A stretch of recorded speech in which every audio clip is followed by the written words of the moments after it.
Inizio con questa brevissima introduzione riguardo l'Istituto Nazionale di Fisica e Tecnologia in particolare l'Osservatorio del Torneo, che diciamo, ha una storia che inizia non da poco ma dagli anni 60 grazie diciamo, all'idea di quello che si può considerare il più grosso urbanologo e il grosso scienziato nel campo delle scienze della Terra del Novecento, che è stato Alfred Richtman, che è arrivato a Catania nel 1958 e su richiesta dell'allora rettore San Filippo dell'Università di Catania e in un'assemblea generale del congresso internazionale pone la questione che a Catania doveva esserci un polo potente di ricerca finalizzato agli studi di tipo tecnologico e di tipo geofisico sull'Etna che potesse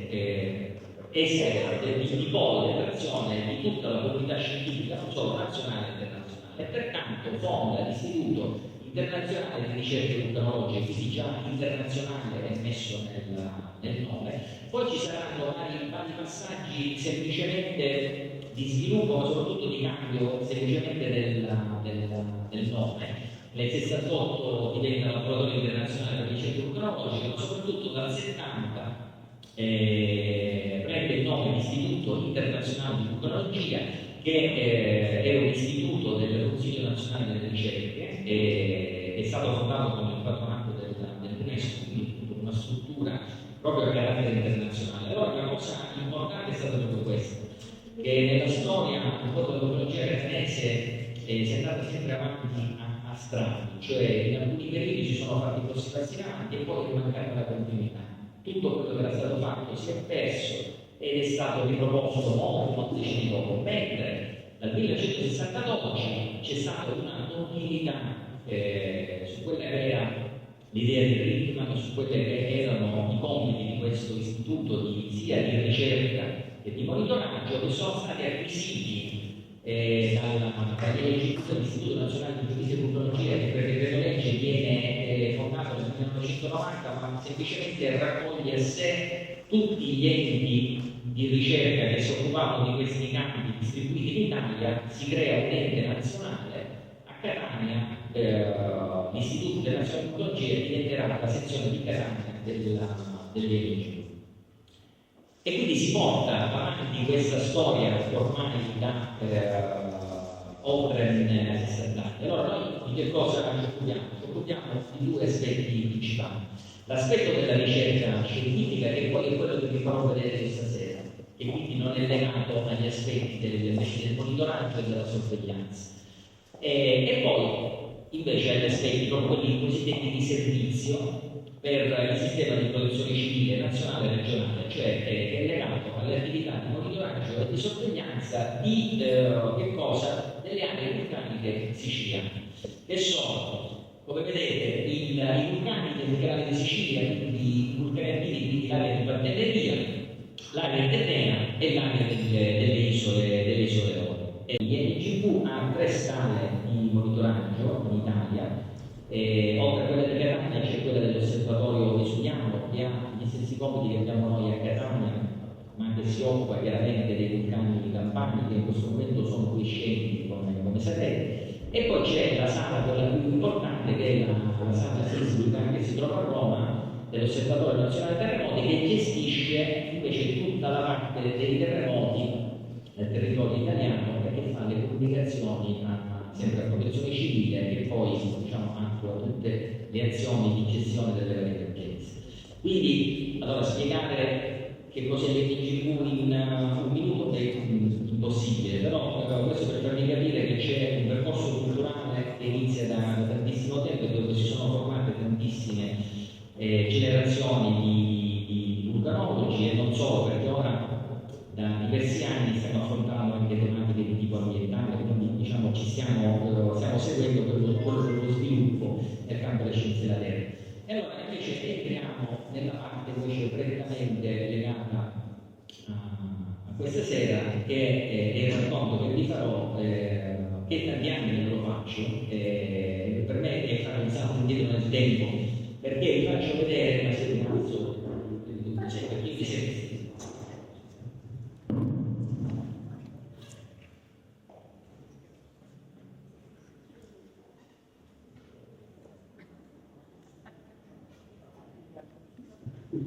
Allora, così mi sembra che una da sempre. No, però io volevo dire. Allora, in questa slide iniziale io ho messo in alto a destra quella che è il frontespizio delle mie tesi di dottorato. Come dicevo, vedete parte dei rapporti tra l'evoluzione tettonica del monte Etna e l'assetto strutturale del basamento, cioè dei terreni di natura sedimentale su cui poi si è costruito l'edificio vulcanico, lungo il versante nord-orientale del vulcano. Quindi tutto, diciamo, lì c'è una carta geologica che poi è stata il risultato del mio lavoro, quindi tutto il settore nord-est dell'Etna, diciamo, dalle porte di Radazzo fino a Naxos, diciamo, è stato oggetto delle tesi di dottorato, quindi ho lavorato in particolare dal 97 al 2000 e poi comunque ho proseguito negli anni successivi e l'ultima pubblicazione che vi presento stasera è proprio sulla datazione della lava vulcanica che abbiamo fatto nel 2019 e lì ho messo quelli che sono, perché l'approccio chiaramente è fortemente multidisciplinare, quindi è molto articolato, entrano tante competenze, cioè non ci ho lavorato chiaramente solo io, ci sono i dati di sottosuolo, ci sono indagini di tipo magnetico, ci sono datazioni assolute delle rocce, ci sono tutti gli studi petrografici delle rocce più il normale studio geologico.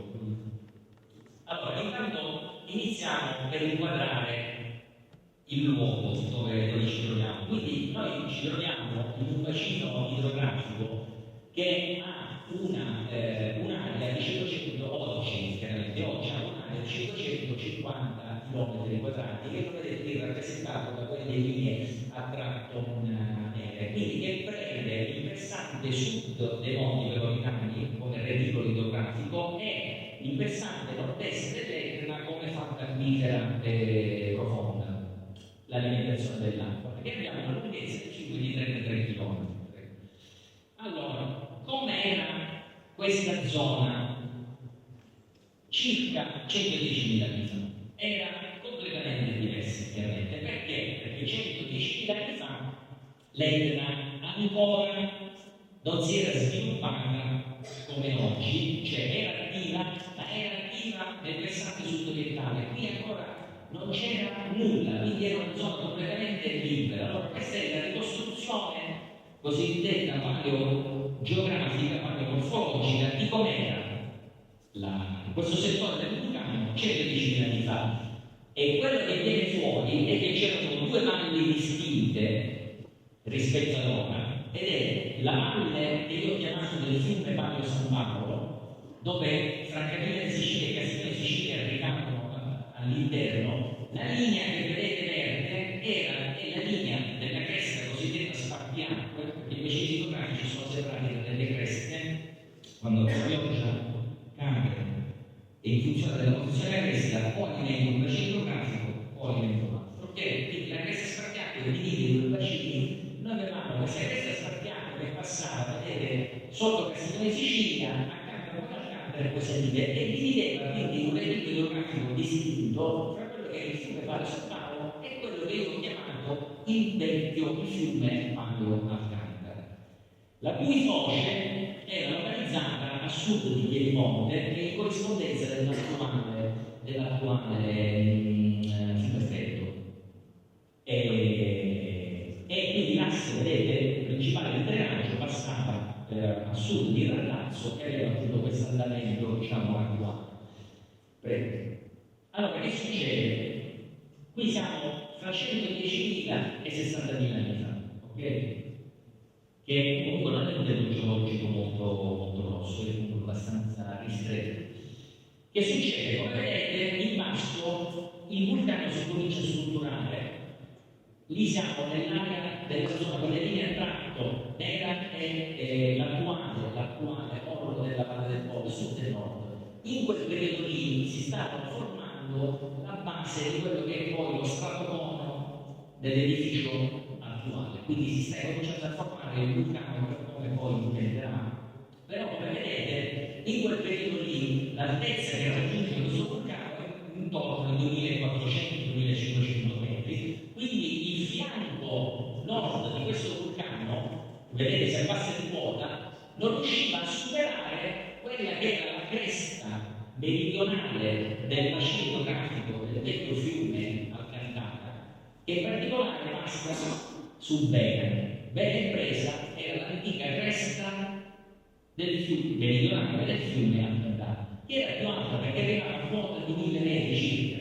Quindi tutte le eruzioni del vulcano del Foglietto non riuscivano a entrare dentro la valle del fiume Alcantara perché si trovavano con una barriera più alta, no? Esattamente come voi se fate la parte finale della valle, cioè il rilievo, e quindi le volante era ritenuto non possono entrare mai perché vanno a sbattere sul rilievo della dorsale di Cartapiano, no? Allora ragazzi, se non ci si riprendete ditelo, no? Perché io poi vado, mi ricordo delle giorni. Allora, quindi ancora 63 anni fa noi avevamo due bacini completamente separati e una valle completamente libera del fiume, del proprio fiume Alcantara. Ecco, quando è che cambia, comincia a cambiare la storia e si comincia a strutturare l'assetto che poi porterà, l'assetto geomorfologico che poi porterà all'assetto attuale? Fra 60.000 e 20.000 anni fa. Perché che succede? In questo intervallo di tempo continua l'attività, vedete, della zona centrale del vulcano e si forma, aumenta la frequenza delle eruzioni e si forma l'edificio centrale più grosso che abbiamo ricostruito nella storia evolutiva del vulcano, che è il vulcano ellinnico, che addirittura 20.000 anni fa raggiungeva la quota di 3.600 metri, quindi era 300 metri più alto della posizione attuale. Ma soprattutto si espande enormemente e come vedete il fianco nord dell'ellinnico arriva a quota 2.000 metri in quel punto lì, supera quindi di 1.000 metri quella che è la cresta meridionale spartiacque e quindi in questo intervallo di tempo le colaterali che incominciano a entrare e invadere la valle, l'antica valle del fiume Alcantara. Ok? Quindi cominciano ad entrare le colaterali che cominciano a occupare il territorio, ma cosa fanno? Spostano verso nord il vecchio asse di drenaggio, perché la collaterale che arriva è sposta. Lo sposta fino a quando, e qui è rappresentato al momento la fotografia di 20.000 anni fa, il fiume trascina perché la cresta all'altezza di Morio, la cresta spartiacque era bassa, era 500 metri di quota. Quindi il tempo che si è riempita la valle in quella zona lì, tutto il fiume è riuscito a trascinare e da quel momento in poi il fiume Alcantara cattura la valle accanto e diventa un unico bacino idrografico. E da quel momento in poi cambia completamente la storia. Prego. E ora vi faccio vedere una sezione geologica ricostruita per farvi capire l'evoluzione che è fatta fra Iuro Rossa e Bena, che prende in maniera perpendicolare l'asse della valle. Prego. Allora, questa è la prima fase che vi dicevo, vedete come si vede bene la valle, l'antica valle del fiume Alcantara, quindi siamo fra Bena e Iuro Rossa è circa questa zona qui. Allora, come vedete, come è fatta questa successione vulcanica di base all'interno della valle? È costituita dall'alternanza di colaterali e depositi alluvionali, che sono questi verdi, azzurri e marroni. Questi depositi che cosa indicano? Indicano le antiche posizioni dell'asta fluviale, che si spostava in funzione di quando arrivava la colla atlantica, però rimaneva sempre all'interno dell'ambito perché non riusciva a saltare. Dove che salterà? Salterà, come vi dicevo, nella zona di Moro. Allora, noi abbiamo trovato in uno di questi sondaggi che ho fatto vedere proprio un pezzo di legno perfettamente conservato che abbiamo datato a 46.000 anni, e quindi sappiamo che questa successione, questa prima successione del vulcano olimpico incomincia a colmare la valle fra 60.000 e 40.000 anni fa, e quindi in questo periodo l'asse del fiume si sposta ma non di tanto. Poi che succede? C'è la fase successiva,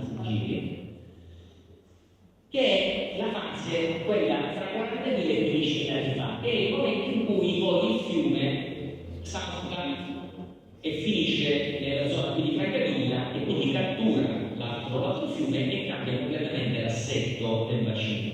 Infatti, se ci fate caso, nella zona centrale della sezione vengono a scomparire tutti quei depositi alluvionali che erano la traccia del vecchio fiume. Perché? Perché a un certo punto il fiume non ci passerà più, è saltato dall'altro lato. Quindi qui, da questo momento in poi, la circolazione idrica non sarà più superficiale, ma diventa sotterranea, perché in ogni caso c'è la circolazione idrica, cioè il fiume in ogni caso l'acqua all'interno c'è. Infatti le gallerie e i cortili di presa che ci sono a Piedimonte prendono esattamente l'acqua di quella che proprio farò vedere del vecchio fiume Salvatore, che è poi quello che alimenta l'acquedotto che alimenta poi anche la zona. Esattamente. Prego. E poi c'è la copertura finale, quella delle colate laviche degli ultimi 15.000 anni.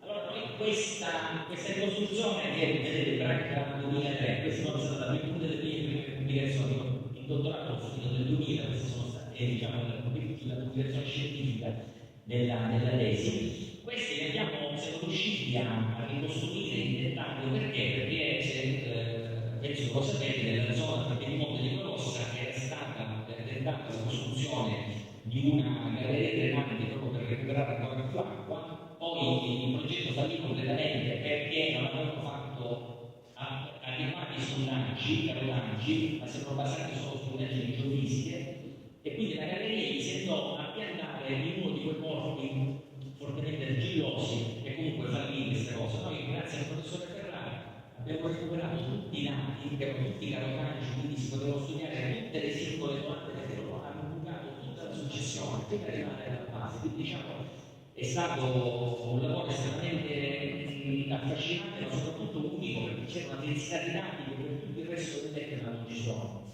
Prego.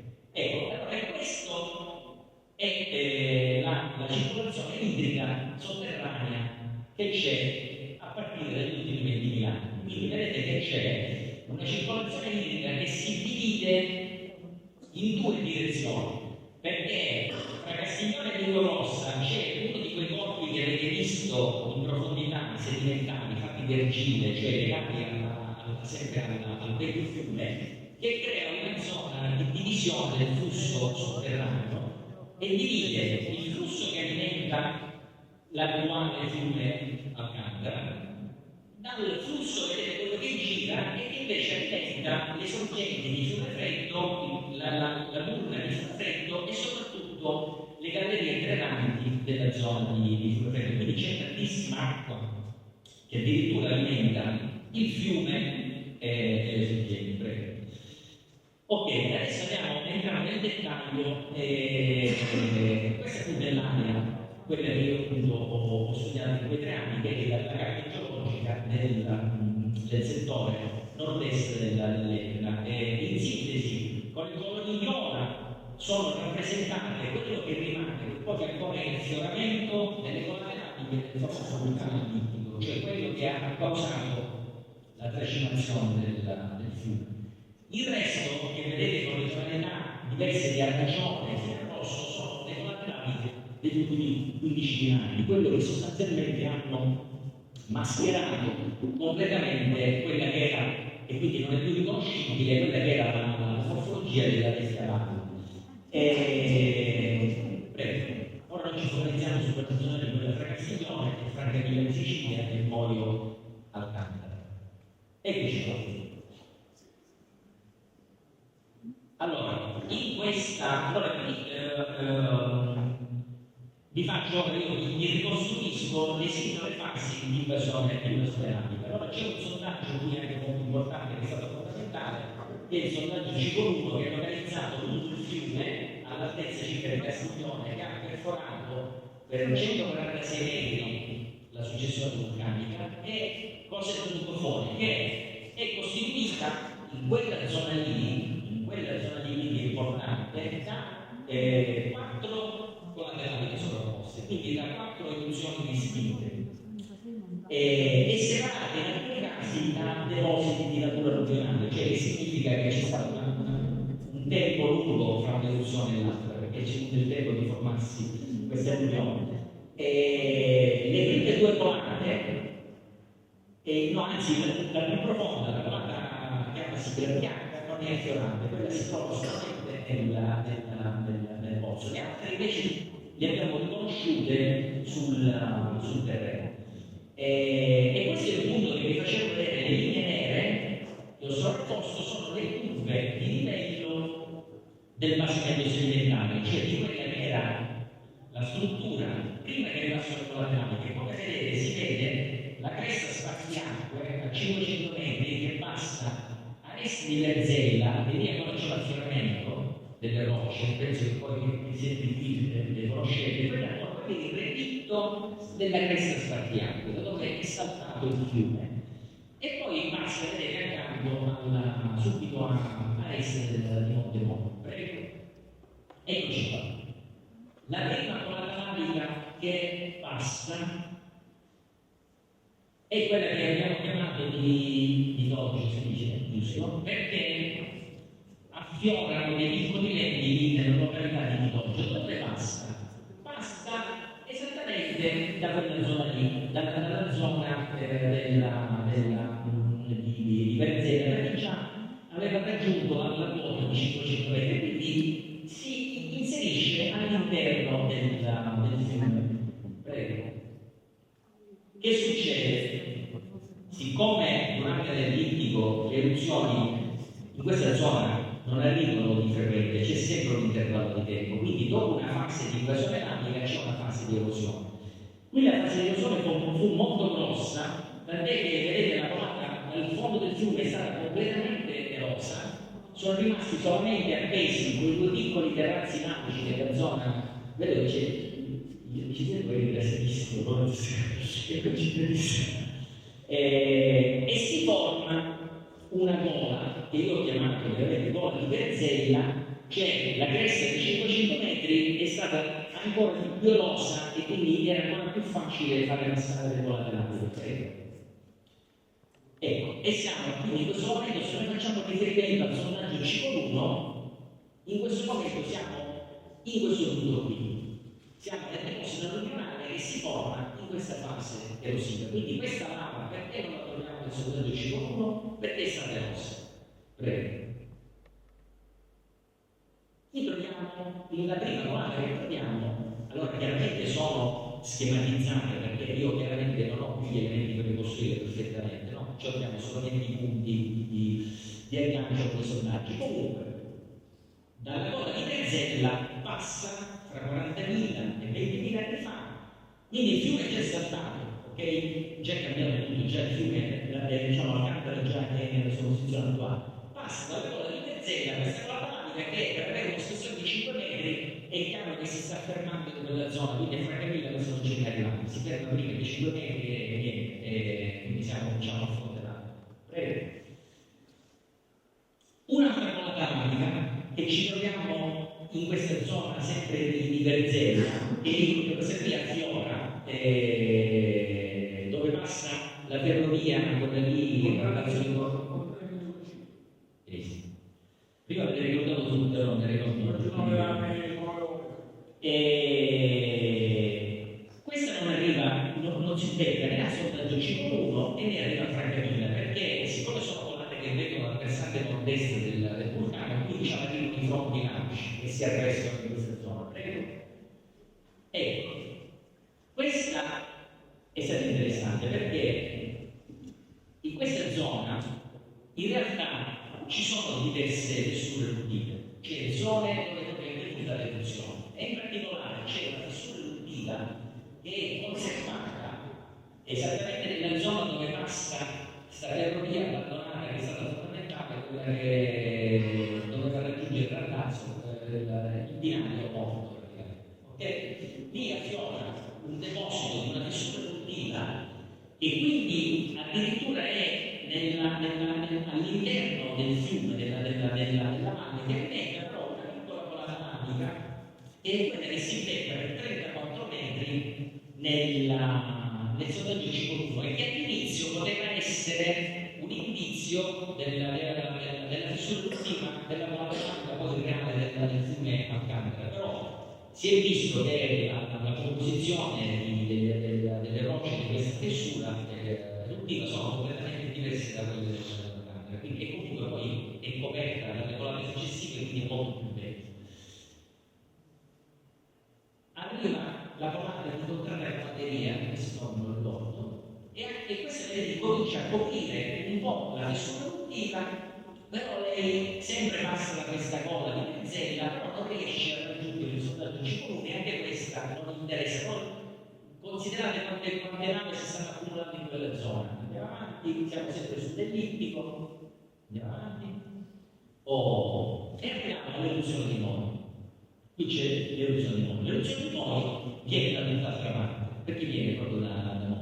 Tutte queste vengono dalla zona del fianco nord-est del vulcano, Moio invece viene come l'eruzione che vi ho fatto vedere prima, quella della ferrovia. Con la grande differenza che l'eruzione della ferrovia è stata una piccola eruzione. L'eruzione di Moio è stata una grossissima eruzione, soprattutto esplosiva. E Moio entra nella valle, diciamo lo spessore di 48 metri nel sondaggio Cicoluno, no? Che quindi è un'eruzione grossa, una grossa esplosiva. Allora, il punto era questo: a questo punto bisognava conoscere l'età per andare a infilare bene temporalmente. No, allora sul Moio è stato fatto uno studio di dettaglio che abbiamo pubblicato nel 2012, dove sono state fatte le datazioni assolute, quindi tramite il decadimento relativo dell'arco 40 e dell'arco 39 della colata maggica. E l'età è venuta per 8.600 anni più o meno un margine di errore di 4.700. Ok? Allora, l'eruzione questa cosa qui è che danno in filiera, quindi stava facendo la tesi laurea, sto facendo il dottorato del collega che mi ha supportato in tutti quegli anni di lavoro che abbiamo fatto in questa zona. Allora, la parte esplosiva dell'eruzione di Moio è stata molto grossa, è stata talmente grossa, se fuggiti, che il deposito affiora anche sui piramidali, quindi siamo sopra l'oceano Atlantico, siamo nella zona dove loro hanno subito le varie modiche. Quindi è stata un'eruzione fortemente esplosiva e diciamo meno effusiva, perché in realtà la colata maggica di Moio non raggiunge la zona di Francavilla, si ferma prima. Vabbè, queste tecniche, queste fa vedere come sono fatte le nostre. Prego, la leggenda che Moio sia un vulcano a sé, allora non esiste, è sempre parte sempre da lei. Sì, allora io purtroppo le leggende, ragazzi, sono così raccontini. Allora Moio è una delle tante eruzioni dell'epoca, con l'unico fatto che diciamo possiamo dire che è l'unica che si trova in provincia di Messina, non so, che è sulla sponda sinistra del fiume, e sicuramente è la più settentrionale, però se ci fate caso è che Moio imponente, in realtà in quella zona, come ho fatto vedere, altre poche ci sono state. E la composizione delle rocce di Moio è in linea perfettamente con tutte quelle eruttate in quel periodo della ed eccoci qua. Allora, finito l'eruzione di Moio, quindi 28.000 anni fa, in questa zona inizia un'altra fase erosiva. Perché vedete sopra nel sondaggio, sopra la colata di Moio ci sono un paio di metri di deposito alluvionale, ma questo è normale, perché il tempo non arrivano sempre. E allora dopo l'eruzione di Moio qui c'è un'altra eruzione grossa, che è quella che ha formato Monte Dolce. Il Monte Dolce è sopra la zona strisciale. Però l'eruzione di Monte Dolce in realtà non raggiunge l'area cioè raggiunge il grosso dell'acqua, come vedete, ma non riesce a raggiungere la zona del Cicoluno, quindi rimane sempre limitata nell'area fra Moio e Verzella. e siamo tra 15.000 e 17.000 anni fa e siamo arrivati alla nostra colata. Allora, in questo intervallo di età, ai tempi quando io facevo la tesi di dottorato, perché ancora le attenzioni non sono state fatte, la colata del fiume si inserisce in questo intervallo temporale, si inseriva tra 15.000 e 7.000 anni fa. Allora, la fessura eruttiva è ipotizzata chiaramente perché non esiste, perché è stata coperta, c'è un solo perché è stata coperta dalla vita successiva. Quindi è stata posizionata semplicemente in funzione di tutti i dati che si avevano e quindi dell'unica possibile posizione che poteva avere in funzione di quella che era la sua forma, il suo sviluppo. E quindi è posizionata circa sempre fra Moio e Berzella, però proprio molto simile alla fessura di prima, che vedete sono quei bambini lì, quindi era un'eruzione con una stessa fessura molto simile, piccolina, perché l'eruzione della Candra è un'eruzione prettamente fusiva, quindi completamente diversa da quella di Moio, che è stata un'eruzione invece prettamente esplosiva, quindi tantissima vita esplosiva, pochissima colata navica. L'eruzione della Candra ha fatto fessura eruttiva piccolissima, quindi di pochi metri. Tanto per dirvi, quella bella fotografia di Alfibandiere dell'eruzione dell'89, quelle sono delle bocche che sono alte pochi metri, quindi basta che arrivi una colata navica di 3-4 metri alta, ti copre immediatamente. E qui come vedremo sono arrivati tantissimi. Vabbè, la colata navica non conosce meglio di me, quindi è inutile, questo era fatto quando lo fatto vedere, questa è la struttura della colata.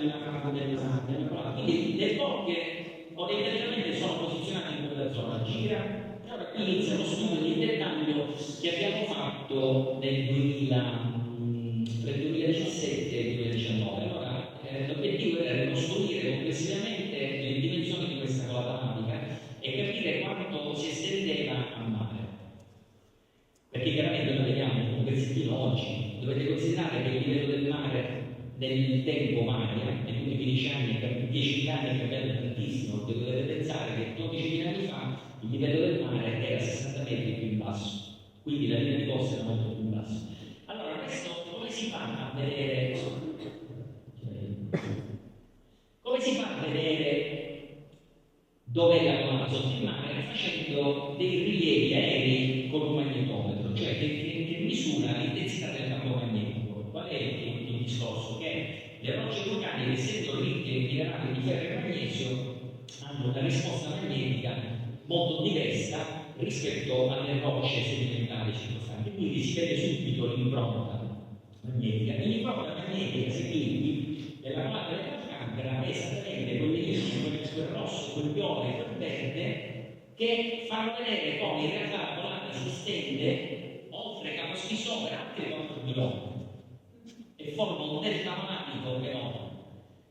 Questo è logico perché una colata magmatica che era canalizzata dentro la valle, evidentemente una grossa portata, appena si trovava libera, chiaramente si allargava a ventaglio e formava questo delta magmatico enorme. Considerate che la linea di costa chiaramente era più bassa.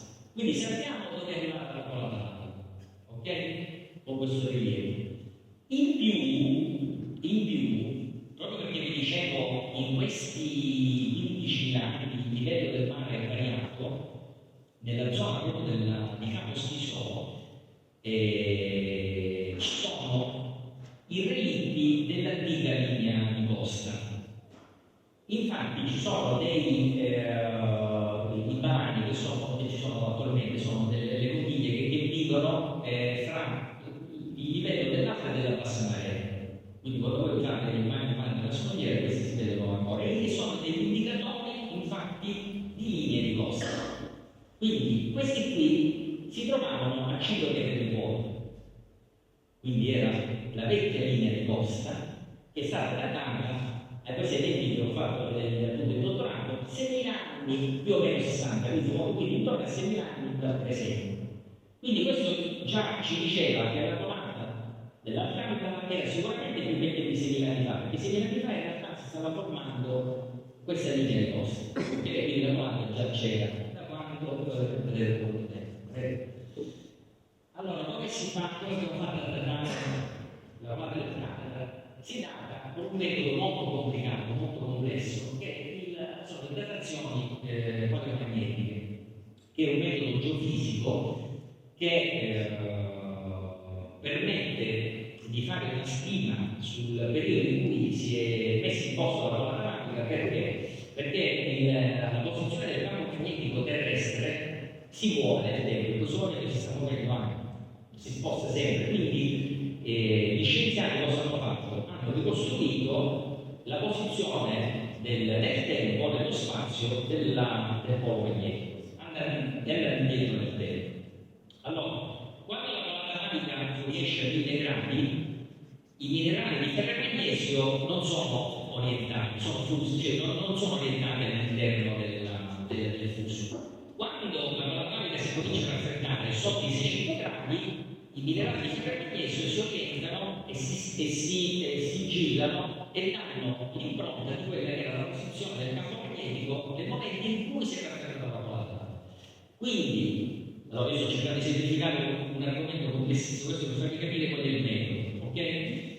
Quindi qual è stato il risultato? Se tu giri, lì c'è, vedete su un perforatore, queste sono proprio le perforazioni che abbiamo fatto nel sito delle cove, sul parco. E questi sono i risultati della posizione che abbiamo analizzato, e il risultato, se giri, è quello che lo faccio vedere subito, che è una finestra temporale un po' ampia, però che dà benissimo l'età di questa colonna, quindi l'abbiamo pubblicato nel 2019. Vedete, l'età di questa colonna varia da 11.900 anni before Christ, cioè sia dall'avanti Cristo o dal presente. Quindi se consideriamo che nel presente ha un'età che va da 13.009 a 9.700 anni fa, che torna perfettamente col fatto che la linea di costa infatti aveva 6.000 anni, perché è successiva. Quindi questa eruzione è venuta fra circa 14.000 e 10.000 anni fa, in questo intervallo di tempo. Okay? E qui invece è tutta l'impronta magnetica di tutta la valle del Vulcano, che fa quindi vedere quella che sono gli spessori della copertura vulcanica di quest'area. Come vedete ci sono dei grossi spessori irreversibilmente nella zona di Moio, nella zona diciamo a est di Francavilla, e poi come vedete nella zona del fronte elanico, quindi fra Capostiso e il mare. In particolare se giri nella prossima si vede la ricostruzione, lì c'è i colori dicono spessori diversi, noi abbiamo grossi accumuli. Gli accumuli che si trovano in corrispondenza del soldato G1 che superano i 100 metri sono legati al fatto che ci sono fruttolate radiche, no? Mentre gli spessori che voi vedete a partire da Francavilla fino al mare sono tutti invece dell'unica colata radica che è quella del campo. E quindi qui è stato ricostruito con la linea trattobianca quella che è stato l'andamento di questa colata radica. Se giri ancora escono fuori i parametri. Quindi la cooperativa non esiste più, come vi dico, probabilmente era posizionata fra Moio e Berzella. La colata radica ha una lunghezza stimata di 24 km, che di conseguenza è la lunghezza maggiore massima che si conosce per un'eruzione sull'Etna, ma questo chiaramente perché la colonna magnetica, essendo canalizzata nella valle, non aveva la possibilità di espandersi, quindi di allargarsi e quindi di raffreddarsi, e invece era limitata dai fianchi della valle e quindi è riuscita a raggiungere lunghe distanze. E poi c'è un volume molto grosso di 1 chilometro cubo che corrisponde, sempre stimato, che corrisponde alle eruzioni più grosse che sono avvenute sull'Etna che noi conosciamo negli ultimi 400 anni, perché solamente l'eruzione del 1614-24 che è durata 10 anni, diciamo 1 chilometro cubo. Quella del 1669 ha 600 milioni di metri cubi. Quindi è stata una grossissima eruzione fusiva che, grazie al fatto che era all'interno di una valle, ha generato una colonna magnetica che ha raggiunto questi 24 km, che sono lunghezze di colonne magnifiche dei vulcani hawaiani, che hanno invece dei magnifici molto più fluidi e hanno la facilità di raggiungere lunghe distanze sull'Etna. Considerate che la lunghezza media di una colonna magnetica è di 7 km. Allora, chi è che copre quasi tutto? E questa colata gialla, che io l'ho chiamato di solidiata perché questo grossissimo campo lamico dove si trova quel paese di solidiata, che sicuramente è lei che ha coperto le bocche dell'Alcantara, i cui fronti, vedete, sono localizzati in corrispondenza, per farvi capire, la buca pisellina è costruita, diciamo, nella zona del fronte di queste colate di Solichianca. La colata di Solichianca, in uno scavo recente nella zona di Berzella, sono stati trovati dei frammenti di albero carbonizzati da questa colata, che quindi abbiamo datato con il 14, vedete, a 6.390 con un margine di errore di 30 anni, quindi molto preciso. Quindi siamo intorno fra i 5.400 e i 5.300 avanti Cristo, quindi siamo in piena epoca preistorica. E quindi questa colata arrivava in questa zona quando si stava formando la linea di costa a Capostrisotto. E quindi chiudiamo con questa diciamo alla fine è con i colori diversi, quella che è la ricostruzione della geologia della valle dell'Alcantara. Quindi il marrone è la colata della cosiddetta dell'Alcantara, quella che vedete in arancione è il grosso campo lamico di Solichiana, e poi vedete con i colori quelli più roselli sono le colate lamiche che arrivano di epoca storica, vedete nel 1911, che sono quei fronti che arrivano in questa zona come quelli che poi vedevate all'inizio, dove stanno andando avanti. Quindi le eruzioni che hanno un reale impatto in questa zona sono quelle prodotte da testure eruttive che si aprono inevitabilmente in questo settore qua, quindi fra Moio, diciamo, Solichianca e Castiglio di Sicilia. E io con questo ho concluso.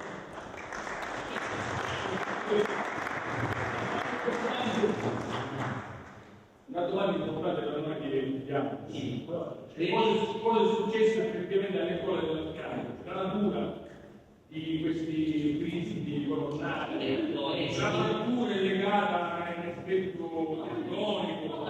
No, è semplicissimo. Quello che noi stiamo vedendo esattamente quello che il povero fiume Alcantara, il prima il quale Alcantara ha dovuto fare un ponte che arrivava a un'eruzione. Che cosa fa? Erode.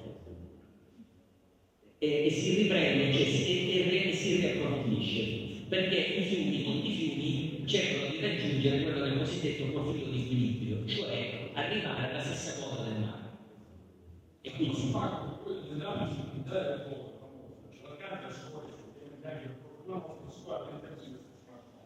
Di questo canale.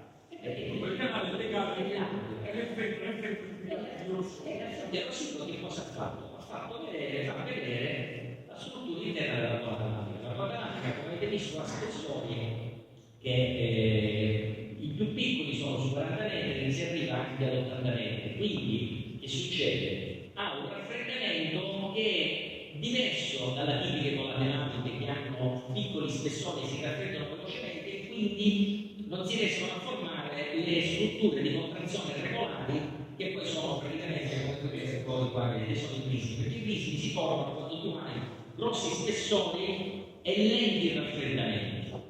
Quindi questa condizione di essere chiusa dentro una mano con grossi spessori ha portato a strutture che sono più simili alle rocce cosiddette subvulcaniche, cioè quelle che si raffreddano al di sotto della superficie, proprio perché si raffreddano lentamente, come per esempio l'isola Laghiera, che però sono rocce che non sono mai venute in superficie. Quindi in questa condizione ha fatto sì che si è creata questa struttura che poi oggi è la bellezza di questo settore. Parliamo dell'Alcantara, non abbiamo parlato del San Paolo. Questa curiosità nasce perché la Madonna Cara, praticamente sono le colate lamiche che arrivano al ponte dei Cappuccini, dai ponti dei Cappuccini poi scende fino a Montacanazzo e poi si collega con il Alcantara. Come c'è la palazza di San Paolo? Ma lì si è deciso perché praticamente la colata invadeva la c'erano due problemi perché praticamente sia l'Epica che il vulcanesso di Alcantara sono sbagate in un dei furni, chiamiamolo, no? Quindi da dove passò questa lava? Allora, infatti le lettere del Montemoglio non c'entrano niente con... lì si vede benissimo come... Allora, se consideri, allora dovete considerare semplicemente questo. Dovete considerare semplicemente questo. Mettete le nocche praticamente in questo... Siamo dentro una base. Si metti le nocche in questo punto qua, ok? La lava non può andare, è costretta dentro la valle, quindi il fiume gli dà esattamente la strada. Appena arriva nella zona di Francavilla, dove lì arriva il San Paolo, semplicemente si allarga e occupa e alza il livello e poi sostanzialmente continua a invadere tutta la valle. E poi ora la panoramica chiaramente è stata erosa, perché stiamo parlando di un'evoluzione avvenuta fra 14.000 e 10.000 anni fa. Quindi c'ha sicuramente 10.000 anni di erosione. Quindi tutto quello che voi vedete è quello che è rimasto dall'erosione, quindi sicuramente nella zona dove avete San Paolo la lava era molto più estesa, che occupava ovviamente tutto il territorio, poi è stata chiaramente erosa e il materiale poi è stato coperto. Se poi considerate che c'è uno stacco fisico di affioramento fra la zona che si dedica allo Spisò e la zona penso di Ganci, come vedete io ho fatto siete tu perché ormai è stata tutta coperta o veloce, perché stiamo parlando di un'età molto avanzata. Adesso per fare un'incisione di oltre 80 metri e per far uscire di nuovo i terreni sedimentari che ci arrivano dall'alto, è chiaro che ci vuole un tempo lungo, che è perfettamente in accordo con l'età della pratica. Quindi semplicemente è una pratica che occupava le depressioni all'interno della valle. Considerate che questa sicuramente è un'eruzione di lunga durata, perché 1 chilometro cubo non si fa in 2 settimane, 3 settimane e 1 mese. Per fare 1 chilometro cubo le eruzioni devono essere lunghe, possono essere quelle eruzioni che sicuramente sarà durata anni. E quindi nel momento in cui durante anni si formano tante bocche effimere, le bocche effimere creano direzioni totalmente casuali da tutte le parti. Quindi voi dovete pensare all'evoluzione a un capolamico come il 1614-24, che è un capolamico molto grosso, che però lui non era costretto, perché era libero, no? Nel versante nord-est. Tu quell'evoluzione mettila dentro una valle stretta e poi vedi quello che succede quando arriva la valle.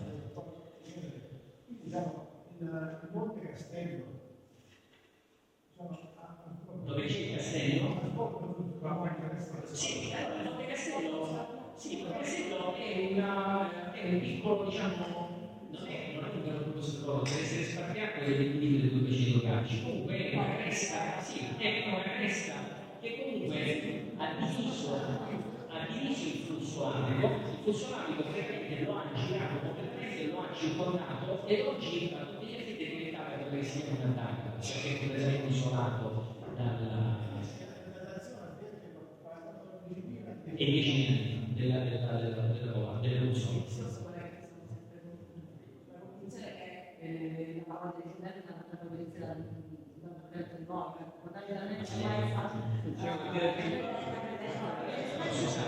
Allora, ci possono essere delle detrite o sono nel campo scientifico che vengono provate, oppure su chiacchiere, e come quelli che dicono che l'uomo non è andato sulla Luna, perché sono chiacchiere, cioè, o c'è un dato scientifico, se c'è un dato scientifico che mi dimostrano, tra l'altro da Dante, una parte di mondo che 26.000 anni, quindi deve spiegare come fa a fare correlazione, insomma, stiamo parlando di lui.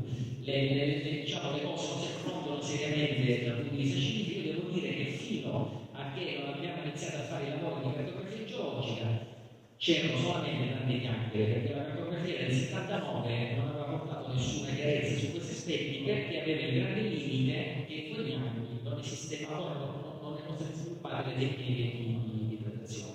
Oggi diciamo non c'è più un modo di discutere, è stata ricostruita e gettata la storia.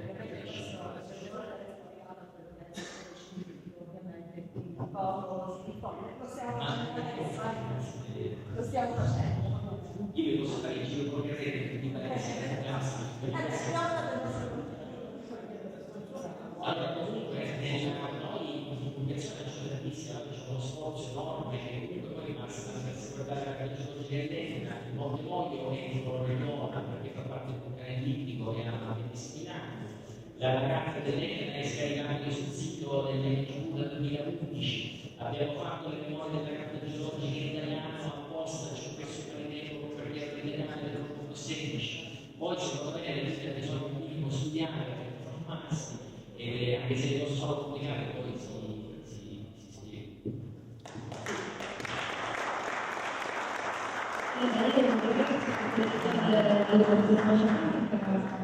Sono felice che appunto la sala abbia partecipato, abbia fatto delle zone, perché in realtà una delle cose che appunto mi premeva di più appunto per fare questa presentazione era capire, appunto, avere dal punto di vista scientifico, come dicevo appunto provato, di come è nata un po' la Valle Alcantara, il Rio dell'Alcantara, che sono quelli in cui viviamo.